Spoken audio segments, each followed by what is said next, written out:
কেউ চিনুক আর না চিনুক, মুস্তাফিজুর রহমান যে কি সেটা চেন্নাই সুপার কিংসের ম্যানেজমেন্ট এবং ধোনি খুব ভালো মতো চিনে নিয়েছে।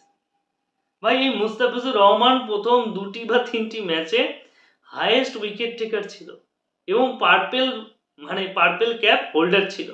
তারপরে যজবেন্দ্র চাহাল এলো, বিরাট কোহলি আগের দিনই তাকে চাহালের মাথায় ওই ক্যাপটি উঠিয়ে দিল। আজকে এই মুস্তাফিজুর আবার চেন্নাইয়ের হয়ে খেলতে নেমে, যেহেতু সে বাড়ি গিয়েছিল মানে বাংলাদেশ ফিরে গিয়েছিল, তার কারণ হচ্ছে ভিসা, আমেরিকার ভিসার জন্য গিয়েছিল, যেহেতু আগামী টি-20 বিশ্বকাপের জন্য। তা যাই হোক, সে ফিরে এসে আবার যখন চেন্নাইয়ে যোগদান করলো, যোগদান করার পরেই আজকেই মানে কি বলবো, শেষ ওভারে সে বোলিং করতে এসে সেখানে মাত্র 2 রান করেছে। 2 রান ডিফেন্ড, 2 রান মাত্র 2 রান দিয়েছে। এছাড়া এতগুলি ডট বল 4 ওভারে মাত্র 22 রান দিয়েছে। যখন বোলিং করছে মুস্তাফিজুর রহমান, তখন ধোনি উইকেটের স্টাম্পে সোজাসুজি না, উইকেটের স্টাম্প থেকে না হলো আরো 10 হাত 20 হাত দূরে আছে, এই সোজাসুজি কোনাকুনি ভাবে তার বলে এতটাই কাটিং হচ্ছে। কাটার মাস্টারকে এমনি এমনি বলে মুস্তাফিজুর রহমানকে? ভাই স্লো পিচের কিং, স্লো পিচের দুর্দান্ত বলার হচ্ছে মুস্তাফিজুর রহমান, দুর্দান্ত। আজকে দুর্দান্ত একটা স্পেল দেখলাম আমি। লাস্টের দিকে মুস্তাফিজুরের বোলিং দেখছিলাম, প্রথম 2 ওভার দেখা হয়নি, একটুখানি দেখেছিলাম, একটা ওভার পড়ানো ছিল। যাই হোক, আজকে দুর্দান্ত খেলা দেখালাম, দুর্দান্ত। মানে এদিকে রবীন্দ্র জাডেজা, তুষার দেশপান্ডে 3টি করে উইকেট তুললো, ওদিকে ওই ছেলেটি মুস্তাফিজুর রহমান সে কিন্তু কামাল করে দেখিয়ে দিল। আজকে কলকাতার রান 137 রান মাত্র, সেখানে মুস্তাফিজুরের অবদান তো আছে 4 ওভারে। 24টা বলে মাত্র 22টা রান হয়েছে, যেখানে ক্যাপ্টেন রান বলে রান করেছে, রাসেল 10 বলে 10 করেছে। রাসেল যেখানে মানে একটাই শুধু নো বল হয়েছে, সেই বলটাতে 4 মেরেছে, আর সব বল ডটের পর ডট দিল রাসেলকে। রাসেলের মতো একজন বিধ্বংসী ব্যাটসম্যান, যে নাকি ওই বিধ্বংসীকে ধ্বংসই করতে পারলো না মুস্তাফিজুর রহমানকে। একটা বল ব্যাটে লাগিয়ে যে ছক্কা মারবে সেটা পারছে না ভাই রাসেলকে।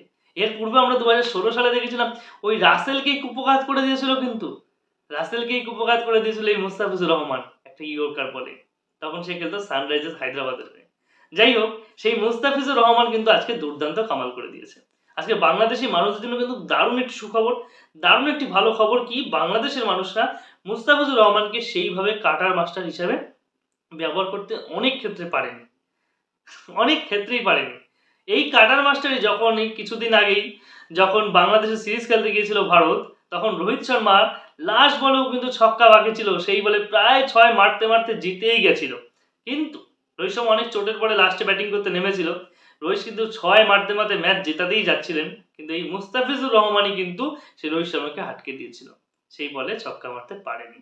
যাই হোক, রোহিত শর্মার মতো ব্যাটার, রাসেলের মতো ব্যাটার, তাদের সবাইকে কিন্তু সে কাবু করেছে। আজকে শ্রেয়াস আয়ার দুর্দান্ত উইকেটটি নিল, এবং 25 কোটি যে মিচেল স্টার্ক, কেন 25 কোটি কেন বলছি, মানে সবার গায়ে লাগে 25 কোটি বললে, যাই হোক 25 কোটি মিচেল স্টার্ককেও কিন্তু দিল উইকেটটা নিয়ে দিল।